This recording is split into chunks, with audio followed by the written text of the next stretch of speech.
이번 시간에 우리 2023년 1회 정보처리 산업기사 실기 기출문제를 같이 한번 풀어보도록 하겠습니다. 7번 문제요. 7번 문제 보니까 이제 관계 대수에 대한 그 설명이래요. 다음 가로 1, 2, 3, 4번에 들어갈 그 알맞은 답을 보기에서 찾아서 우리 이제 기호로 이제 쓰시오. 그렇게 이제 문제가 나왔습니다. 자, 지금 여기 보니까 동그라미 1, 2, 3, 4번하고 이렇게 이제 구멍이 빵빵빵 뚫려 있죠. 그때 그 정답을 이제 보기에 찾아서 우리 이제 기호로 쓰라고 그렇게 이제 문제가 나왔습니다. 지금 이 문제가 이제 관계 대수에서 하는데 우리 이제 관계 대수에서 사용하는 그 연산자에는 크게 이제 두 가지가 있습니다. 우리 이제 관계 데이터베이스에 적용을 시키기 위해서 특별히 이제 개발된 그런 이제 순수 관계 연산자요. 그런 순수 관계 연산자에는 지금처럼 셀렉트다, 우리 프로젝트다, 조인이다, 디비전이다 해서 이렇게 이제 네 가지가 있어요. 그리고 수학적 집합 이론에서 사용하는 우리 이제 일반 집합 연산자에는 유니온이다, 우리 이제 인터섹션이다, 우리 디퍼런스다, 우리 이제 카테션 프로덕트다 라고 해서 이렇게 이제 네 가지가 우리 일반 집합 연산자예요. 그때 우리 이제 설명 좀 보자고요. 자, 동그라미 1번은 릴레이션에 존재하는 그런 투플들 중에서 선택 조건에 이제 만족하는 그 튜플의 부분 집합을 이제 구해서 새로운 릴레이션을 만들어주는 그런 이제 연산자래요. 이런 연산자를 보고 우리가 이제 셀렉트라고 그렇게 이제 부르는 거죠. 그래서 우리 동그라미 1번에는 셀렉트, 우리 기억이 이제 들어가 주면 돼요. 그리고 동그라미 2번에 보니까 주어진 그 릴레이션에서 속성 리스트에 제시된 그 속성 값만 따로 이제 추출해서 우리 이제 새로운 릴레이션을 이제 만들어 준대요. 이런 연산자를 보고 우리가 이제 프로젝트 그렇게 이제 부르는 거죠. 그 다음에 동그라미 3번에 보니까 두 릴레이션에 동시에 존재하는 그런 튜플들만 모아서 새로운 릴레이션을 이제 만들어 준대요. 이런 연산자를 보고 우리가 이제 교집합이다, 우리 이제 인터섹션이다 그렇게 이제 부르는 거죠. 그 다음에 동그라미 4번에 보니까 릴레이션 A에는 속하는데 릴레이션 B에는 속하지 않는 그 튜플들만 모아서 우리 새로운 릴레이션을 만들어주는 그런 이제 연산이래요. 이런 연산을 보고 우리가 이제 디퍼런스, 우리 이제 차집합이라고 그렇게 이제 부르는 거죠. 그래서 우리 여기에 이제 들어갈 게 이렇게 이제 디퍼런스요. 그래서 우리가 정답을 쓸 때 지금처럼 동그라미 1번에 이제 기억이다, 동그라미 2번에 이제 니은이다, 동그라미 3번에 이제 비읍, 그리고 동그라미 4번에 이제 시옷하고 이렇게 이제 우리가 기호로 이렇게 이제 정답을 써주면 돼요. 그러면 우리 이제 관계 대수에서 사용되는 그런 연산자에 대해서 우리 정리 좀 하고 지나가자고요. 우리 관계 대수를 이제 관계형 데이터베이스에 이제 적용시키기 위해서 지금처럼 이렇게 이제 순수 관계 연산자라는 게 있고 일반 집합 연산자라는 게 있고 이렇게 이제 크게 두 가지로 이제 나눠볼 수 있습니다. 그때 우리 순수 관계 연산자에 보게 되면 지금처럼 셀렉트다, 프로젝트다, 우리 조인이다, 디비전이다 해서 이렇게 이제 네 가지가 있습니다. 그때 이 셀렉트는 우리가 기호를 이제 사용할 때 우리가 시그마 이 기호를 이제 사용하는 거고요. 프로젝트는 이제 파이라는 이 기호를 이제 사용합니다. 그리고 우리 조인은 이렇게 이제 나비 넥타이 모양으로 생긴 이런 이제 보타이라는 이 기호를 이제 사용하고요. 우리가 디비전을 이제 나타낼 때는 우리가 지금처럼 이렇게 이제 나누기 기호를 이제 이용을 합니다.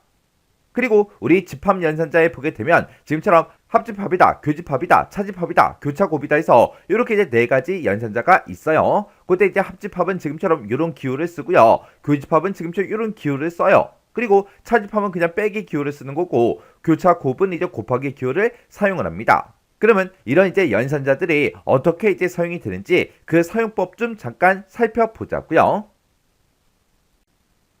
우리 순수 관계 연산자에 보게 되면 이제 셀렉트다, 프로젝트다, 조인이다, 디비전이다 해서 그런 것들이 있는데 그 중에서 이제 우리 셀렉트라는 거요. 이 셀렉트라는 거는 릴레이션에 존재하는 그런 튜플들 중에서 내가 선택한 그 조건에 이제 만족하는 그런 이제 튜플의 부분 집합을 구해서 새로운 릴레이션으로 이제 만들어주는 그런 연산을 우리가 셀렉트 그렇게 이제 부르는 거죠. 그때 이 셀렉트는 우리가 시그마로 이렇게 이제 우리가 표시를 합니다.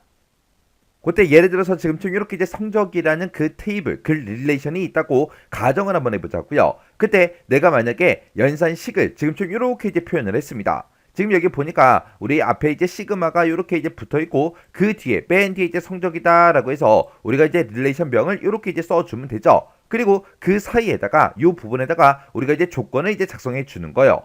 그러면 성적 테이블이라는 그 곳에서 AVG라는 그 필드가 있다. AVG 필드가 지금 이곳에 있죠. 이 필드들 중에서 어떤 거 찾아라? 이 avg의 그 값이 90 이상인 그 튜플들을 전부 다 추출해달라. 그거죠. 그때 지금처럼 이렇게 이제 수행을 해주게 되면 지금처럼 결과값이 이렇게 이제 나올 거예요. 해서 우리 avg를 봤을 때 90 이상인 게 지금 96.6도 있죠. 그 다음에 93.3도 있고 90.0도 있고 이렇게 이제 세 명의 데이터가 있습니다. 해서 지금처럼 결과값이 이렇게 이제 추출이 된다고요. 해서 이 select 이 연산은 내가 지정한 그 조건에 만족하는 그 튜플들의 부분 집합을 구해서 지금처럼 이렇게 새로운 릴레이션을 만들어주는 그런 이제 연산자예요. 해서 얘는 이제 그 결과값이 튜플 단위로 나와요. 튜플을 이제 구하는 거기 때문에 얘를 이제 다른 말로 우리가 이제 수평 연산 그렇게 이제 부르는 거죠. 그리고 지금 우리가 요 사이에다가 이제 조건을 우리가 지정을 할 때 지금처럼 크거나 같다 아니면 크다 작다 같다 아니면 다르다 그런 이제 여러 가지 이제 부등호 그런 크기를 비교하는 그런 기호도 이제 우리가 사용할 수 있고요. 그리고 우리가 이제 and다, or다, not이다 그런 이제 논리 연산도 우리가 할 수가 있습니다. 요런 게 이제 우리 select 연산이요. 그 다음에 이제 우리 프로젝트라는 이 연산이요. 이 프로젝트라는 거는 주어진 그 릴레이션에서 속성 리스트에 제시된 그 속성 값만 내가 이제 따로 이제 추출을 해서 새로운 릴레이션을 만들어주는 그런 이제 연산을 보고 우리가 프로젝트 연산이다. 그렇게 이제 부릅니다. 그때 내가 이제 결과값으로 보고자 하는 곳에 만약에 이제 결과값에 중복이 이제 발생하게 되면 그 중복된 그 내용은 전부 다 이제 제거가 돼요. 그때 이 프로젝트 연산은 우리가 이렇게 이제 파이를 이용해서 우리가 이제 나타내죠. 해서 예를 들어서 지금처럼 이렇게 이제 성적이라는 그 릴레이션이 있어요. 이 성적이라는 릴레이션이 있을 때 우리가 이제 프로젝트 그 연산을 수행할 때 지금처럼 이렇게 이제 우리가 연산식을 이제 사용을 했습니다. 그러면 얘가 우리 성적이라는 그 릴레이션이 있다. 그 성적이라는 그 릴레이션에서 우리 name이라는 그 속성과 우리 avg라는 그 속성이 있더라. 그 두 가지 속성을 이제 추출해달라. 그거예요. 그러면 여기서 name이라는 게 지금 이곳에 쭉쭉쭉 이렇게 이제 값들이 들어있고 그리고 우리 avg라는 그 필드 그 속성이 지금 이곳에 있죠. 해서 이 두 개가 이제 결과값으로 지금처럼 이렇게 이제 추출이 된다고요. 해서 얘는 이 프로젝트 연산은 결과값을 이제 추출할 때 그 속성 단위로 이제 추출을 해줘요. 해서 얘를 이제 다른 말로 우리가 이제 수직 연산자 그렇게 이제 부르는 거죠. 해서 우리 파이가 우리 프로젝트 연산이요. 그 다음에 이제 우리 조인이라는 거요. 이 조인이라는 거는 공통 속성이라는 걸 그걸 이제 중심으로 해서 두 개 그 릴레이션을 하나로 이제 합쳐서 새로운 그 릴레이션을 만들어주는 그런 연산을 우리가 이제 조인 연산이다. 그렇게 이제 부르는 거예요. 그때 이 조인 연산은 우리가 기호를 쓸 때 보타이라는 요 기호, 나비 넥타이 모양의 이 보타이라는 이 기호를 이용해서 우리가 이제 나타냅니다. 해서 예를 들어서 지금처럼 이렇게 이제 성적이라는 그 릴레이션이 있고요. 그리고 학적부라는 그 릴레이션이 지금처럼 이렇게 이제 있다고 그렇게 이제 가정을 해보자고요. 그때 우리가 지금 조인 연산식을 지금처럼 이렇게 이제 작성을 했어요. 그때 지금처럼 이렇게 이제 성적이라는 그 릴레이션이 있고 학적부라는 그 릴레이션이 있는데 그 성적과 이제 학적부의 어떤 속성이요? 우리 NO, 넘버라는 그 속성이요. 그 속성이 이제 똑같은 것들끼리 서로 이제 조인해달라. 그거죠. 이렇게 해서 우리가 조인을 시키게 되면 지금처럼 결과값이 이렇게 이제 나옵니다. 해서 우리 성적 릴레이션에 들어있던 요 세 가지가 지금처럼 이렇게 이제 우리 결과값으로 이제 나올 거고요. 그리고 학적부라는 그 릴레이션에 들어있던 그 속성들이 지금처럼 이렇게 이제 나올 거예요. 그때 뭐를 기준으로 우리 NO라는 그 필드를 기준으로 해서 얘랑 이제 똑같은 거 얘랑 지금 똑같죠? 얘랑 이제 똑같고요. 그 다음에 요것도 이제 똑같죠? 요것도 이제 똑같죠? 그렇게 이 NO라는 그 속성의 값이 똑같은 것들끼리 그렇게 이제 조인해 달라. 그거예요. 그렇게 해서 지금처럼 결과값이 이렇게 이제 나옵니다. 그때 일반적으로 그냥 우리가 조인을 지금처럼 이렇게 이제 작성도 할 수가 있어요. 이렇게 이제 작성하게 되면 지금처럼 이 성적에도 학적부에도 전부 다 이제 NO라는 그 속성이 있죠. 이 속성이 이제 결과값에도 지금처럼 이렇게 이제 두 개가 똑같이 이제 나온다고요. 근데 이곳에 들어있는 그 NO나 그리고 이곳에 들어있는 그 값이나 어차피 다 똑같잖아요. 똑같은 데이터를 우리가 이제 두 번 그렇게 이제 표시할 필요가 없겠죠. 해서 그때 이제 우리가 내추럴 조인이라는 걸 이제 쓰면 돼요. 내추럴 조인을 이제 쓸 때는 지금처럼 이렇게 이제 써주면 됩니다. 해서 우리가 이제 성적이라는 그 릴레이션이 있고 학적부라는 그 릴레이션이 있더라. 그 두 개의 릴레이션을 뭐 해달라? 우리 조인해달라. 그때 이제 어떤 속성을 기준으로 우리 NO라는 그 속성을 기준으로 해서 서로 이제 조인해달라. 그렇게 해서 우리가 써준 겁니다. 이렇게 이제 우리가 내추럴 조인이라는 걸 이제 우리가 하려면 그 두 개의 이제 릴레이션의 그 속성명과 우리 도메인이 똑같아야 우리가 내추럴 조인 요걸 이제 할 수 있는 거예요. 이렇게 해서 우리가 이 두 개의 릴레이션에 우리가 내추럴 조인 요걸 이제 묻게 되면 그때 이제 결과가 지금처럼 이렇게 이제 나올 거라고요. 아까는 여기서 이제 우리가 그냥 조인으로 묶게 되면 지금처럼 NO라는 그 속성에 대해서 지금처럼 이렇게 이제 두 번 표시가 됐지만 이렇게 이제 내추럴 조인을 이제 하게 되면 NO가 한 번만 이렇게 이제 표시가 됩니다. 해서 우리 NO다, 네임이다, KOR이다 해서 요거는 전부 다 이제 우리가 성적이라는 그 릴레이션을 가지고 온 거고요. 그 다음에 학적부라는 그 릴레이션에서 우리 NO라는 건 이제 중복되는 그런 속성이기 때문에 얘는 이제 빼고 그 옆에 있던 그 ADDR 어드레스요. 요 주소가 요 뒤에 이제 요렇게 이제 붙은 거요. 요런 게 이제 우리 조인이요.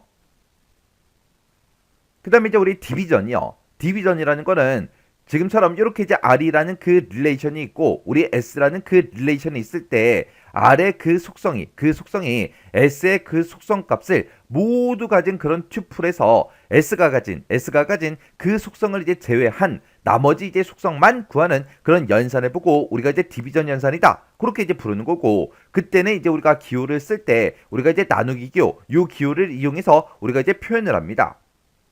그때 예를 들어서 지금처럼 이렇게 이제 구입자라는 그 릴레이션이 있고 우리 생산품 1이라는 그 릴레이션이 지금처럼 이렇게 이제 있다고 가정을 한번 해보자고요. 그때 내가 만약에 디비전 연산을 지금처럼 이렇게 이제 썼어요. 우리 구입자라는 그 릴레이션이 있고 우리 생산품 1이라는 그 릴레이션이 있는데 우리 구입자라는 그 릴레이션에 구입품 코드라는 그 속성이 있다. 그 속성이 지금 이곳에 들어있죠. 그리고 생산품 코드라는 거요. 생산품 코드가 지금 이곳에 이렇게 이제 들어 있습니다. 그때 구입품 코드 나누기 우리가 이제 생산품 코드 이렇게 이제 연산을 하게 되면 우리 AB가 지금 여기 있고 AB가 지금 여기 있죠. 이렇게 생산품 코드가 가지고 있던 그 AB를 우리가 이제 구입품 코드에 찾아보니까 이렇게 있습니다. 그때 그 사람은 뭐다? 1번 고회식이다. 그리고 2번 김준용이다. 그렇게요. 그렇게 해서 이렇게 우리가 디비전 연산을 이제 수행하게 되면 지금처럼 결과값이 이렇게 1번 고회식이다. 2번 김준용 그렇게 이제 결과값이 나온다고요. 우리 일반 집합 연산자에 보게 되면 지금처럼 합집합, 유니온이다 이런 것도 있고요. 그 다음에 이제 우리 교집합, 인터섹션이라는 것도 있고 그 다음에 차집합, 우리 디퍼런스라는 것도 있고요. 그 다음에 이제 교차곱, 카테시언 프로덕트라는 것도 있고 이렇게 있습니다. 그때 이제 우리가 합집합을 나타낼 때 그때 우리가 기호를 이렇게 이제 쓰죠. 그리고 교집합은 이런 이제 기호를 쓰고요. 그 다음에 차집합은 그냥 빼기를 쓰는 거고 그 다음에 이제 교차곱은 이렇게 이제 곱하기 기호를 이제 사용을 합니다. 그때 우리의 합집합이라는 거는 두 릴레이션에 존재하는 그 튜플들의 합집합을 구해주는 그런 이제 연산을 수행하는데 그때 이 합집합 같은 경우에는 만약에 이제 결과로 이제 나온 그 릴레이션에서 중복되는 만약에 튜플이 있다. 그러면 지가 알아서 중복되는 것들은 싹 다 이제 제거를 해줍니다. 그 다음에 교집합은 두 릴레이션에 존재하는 그런 튜플들의 이제 교집합을 구하는 그 연산이고요. 차집합은 두 릴레이션에 존재하는 그 튜플들의 차집합을 이제 구해주는 그런 연산이고 그 다음에 우리 교차곱은 두 릴레이션에서 튜플들의 이제 순서상을 구하는 그 연산입니다. 그러면 요걸 이제 예를 통해서 같이 한번 잠깐 보자고요. 자, 예를 들어서 지금처럼 이렇게 이제 사원 릴레이션이 있고요. 그리고 우리 직원 릴레이션이 만약에 이렇게 이제 있다고 가정을 해보자고요. 그때 만약에 이제 내가 합집합을 하겠다라고 해서 지금처럼 이렇게 이제 이름이라는 그 속성을 기준으로 해서 두 릴레이션을 합집합을 이제 구해달라 그렇게 했습니다. 그러면 이 사원 릴레이션에는 우리 고회식이다 그리고 김준용이다 그렇게 이제 두 명의 이름이 들어있고 직원 이 릴레이션에 보게 되면 김준용이다 우리 윤정희다 해서 이렇게 이제 두 명의 이름이 들어있죠. 그때 이제 합집합을 구해달라라고 하게 되면 요 네 개의 이름이 전부 다 이제 나와야 되는데 그때 김준용이라는 이 사람의 이름은 이제 중복되는 그 데이터예요. 해서 이렇게 이제 중복되는 그런 튜플들이 있을 때는 그 튜플을 이제 제거하고 지금처럼 이렇게 이름 3개만 이렇게 이제 우리 출력을 이제 해주겠죠. 그 다음에 만약에 지금처럼 이렇게 이제 교집합을 할 거예요. 그래서 요 사원 릴레이션과 우리 직원 릴레이션이 있을 때 그때 이름이라는 그 속성을 기준으로 해서 우리 교집합을 해달라. 그겁니다. 그러면 교집합이다. 그러면 그때 이제 공통적으로 이제 가지고 있는 게 유김준용이라는 이 사람의 이름을 공통적으로 그렇게 이제 가지고 있죠. 해서 결과값으로 지금처럼 이렇게 이제 나올 거예요. 그 다음에 우리가 이제 차집합을 할 거예요. 그때도 사원 릴레이션 빼기 우리 직원 릴레이션이요. 그러면 이 사원 릴레이션과 우리 직원 릴레이션의 이름을 서로 이제 비교했을 때 김준용이라는 이름이 이제 공통적으로 그렇게 들어가 있죠. 그러면 요 공통된 그 이름 빼고 나머지 거 고회식이다 해서 요 사람의 이름만 이렇게 이제 출력이 될 겁니다. 그 다음에 우리가 이 두 릴레이션을 이용해서 이제 교차 곱을 할 거예요. 교차 곱을 할 때 지금처럼 요 사람의 이름 고해식이다, 김준용이다 그렇게 이제 들어있고 김준용이다, 윤정희다 그렇게 이제 들어있죠. 그러면 그때 이제 결과가 지금처럼 이렇게 나올 거예요. 우리 사원 테이블을 봤을 때 고해식이다 이렇게 있었죠. 그리고 우리 김준용이라는 그 사람의 이름도 있었습니다. 그때 우리 직원이라는 그 테이블에 보게 되면 김준용이다, 윤정이다 이렇게 이제 두 명이 있으니까 고해식이라는 그 데이터에도 김준용, 윤정이 이렇게 이제 붙은 거고 김준용의 그 데이터에도 김준용이다, 윤정이다 그렇게 이제 붙은 거예요. 그래서 지금처럼 이렇게 이제 우리 관계 대수에서 우리 사용하는 그런 연산자에 보게 되면 우리 순수 관계 연산자라는 것도 있고 그 다음에 일반 집합 연산자라는 것도 있고 크게 보게 되면 이렇게 이제 두 가지가 있는 거죠. 요런 이제 각각의 연산자들이 어떤 역할을 하는지 그리고 그때 이제 표현할 때 어떤 이제 기호로 이제 표현이 되는지 그런 것들 여러분들이 정확하게 알고 계셔야 돼요.